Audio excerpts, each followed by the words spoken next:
I'm Sam McCarson, and this is the fake Connectional News. In financial news, proposals have been made to introduce new funds. Suggestions include conference apportionment of $700 per church to allow preachers to purchase more loosely fitting undergarments.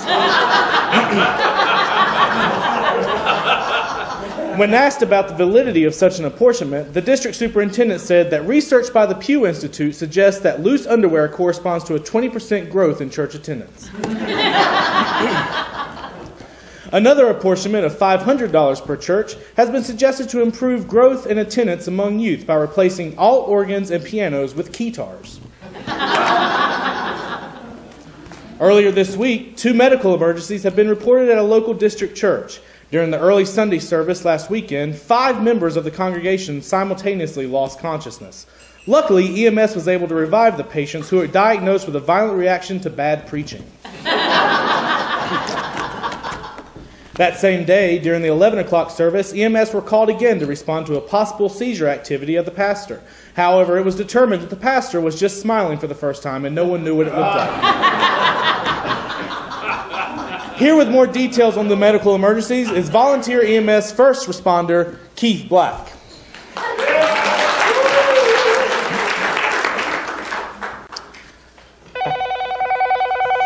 Go ahead. Man, I got a news station. Hold on, give me a daggone second, okay? Mr. Black, what can you tell us about these strange occurrences that happened at the church last Sunday? Well, daggone, and the people in the audience, I tell you what, man, that daggone people in that right there, they just, boy, and then I take an epinephrine pen right there and stick them around the boy. I tell you, the daggone that dog, boy, woo, run the daggone way. Okay, well, how do you respond to the seizure activity? I heard it was just someone smiling. Huh? According to my seizure activity. Oh, no, daggone! I tell you what, man, they had to take them in there, and boy, I tell you what, they was in there just a shaking and a I don't take y'all for dudes. Boy, I tell you what, I'm gonna roll some. I'm sorry about the stand. And what's this I hear about you having to be called out all the way out into Highlands where I guess he's been huddled up in his house for a long time. It's hard to get him out here. But apparently you had to bring the Jaws of Life, like a fleet of chainsaw workers, and some protective gear to actually get Paul Christie to come to this clergy. I tell you what, man, they drive and get up there, and the biggest names and mowers and hedges and clippers, and we said, get on we got into the church. Okay, well, Keith Black, I think your input has been very helpful for us understanding the EMS event. So I thank you. Thank you. Well, I tell you what, I appreciate it. I'm a big thing here. I mean, I look very good, but I'll tell you what.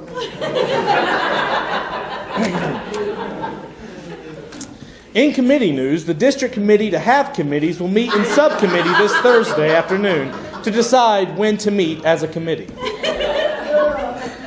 Also, the Bishop's Committee on Proper Preacher Behavior will be held next Saturday evening at Moe's Bar. When asked for his qualifications to lead this committee, the bishop responded with, "I'm a good pastor." Settle down, everyone. In an effort to build attendance, the church is once again changing its slogan. What was once open hearts, open minds, open doors has now become, yes, we're open, please come in. Please come in. With more insight on this, here's the girl you wish you never talked to at church.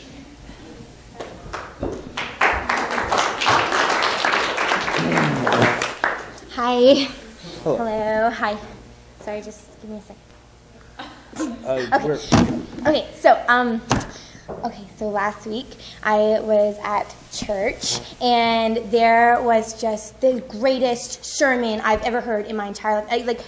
I was sitting there in church, and I was looking up, and then it was like my mind just like blown, right? And so then I started to think. I was like, oh my gosh, this is what it's all about. Like, this is what we're supposed to be doing, right? So like I get up and I go out, and I'm like, oh my gosh, like there are like starving people, and they're like animals, like those Sarah McLachlan commercials. Have you seen them? Like with the like in the arms of the like seriously, like it's crazy, and it brought me to tears, like emotional, like I've never been before, and like I just really like babies and like old people, Walmart customers, like they need our help, right? And I'm like, seriously, like best sermon I've ever heard. So, what was the sermon about? That's not important. Okay. Okay, moving on. There's plenty of young people in the church, and we actually hear that some of them are actually pretty interested in continuing their work in the church later in life. And I hear that you actually recently visited a seminary. Oh, what? I'm sorry. Seminary. Oh, yes. Oh my gosh. Okay, I did. So the other day I was in Durham, and I was just like walking around, and I really had to go to the bathroom. So I saw, and I went in and I used their bathroom, and seriously, best facility ever. Like, Jesus would use the bathroom. It was amazing. But best thing ever happened. Like, I had a revelation in the bathroom. So I was as we all do. Seriously. So I was like, I did my thing right on the bathroom, and then I looked back, and I was like, it was a sign like in the toilet. It was crazy. Like there was a sign like what I had to do with the rest of my. I took a picture of it. Here, let me show you. Look at that. Look at that. No, okay, no.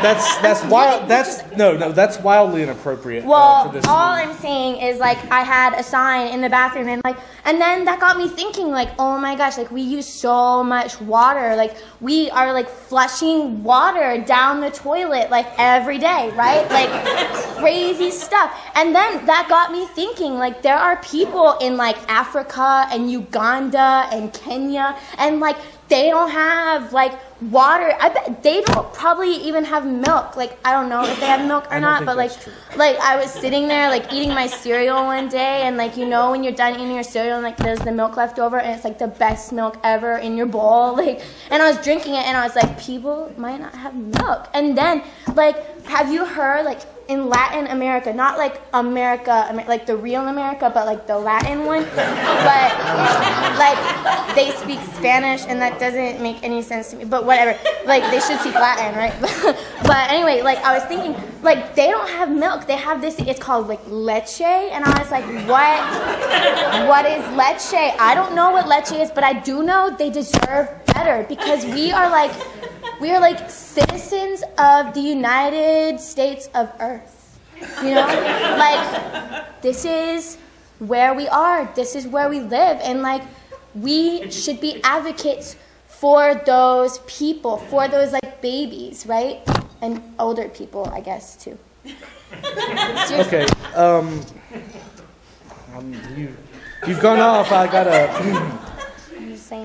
Okay. It seems like you want to embrace the world and bring the world together, right? Yeah. I've heard recently you've actually, I know you're Methodist, but you've actually embraced some Pentecostal experiences. Yes. Tell me about that. I can speak with tongue. No. You can speak in tongues. No, I can speak with my tongue.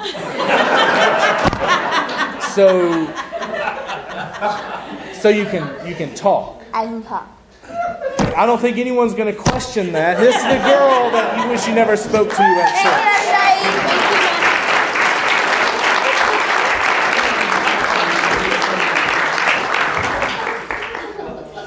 And on a serious note, tonight's final story comes from Cullowhee United Methodist Church, where the church has fallen under scrutiny after replacing the traditional Welch's grape juice for the Eucharist service with Merlot, causing the congregation to become disruptive and unruly.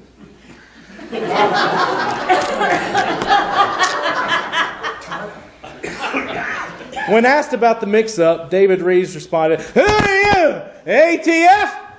This is the best service we ever had."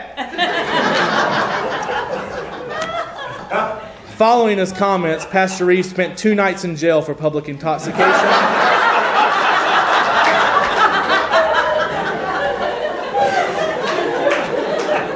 And for allowing his sermon to go over 10 minutes. This has been the Fake Connectional News. I'm Sam McCarson. Merry Christmas.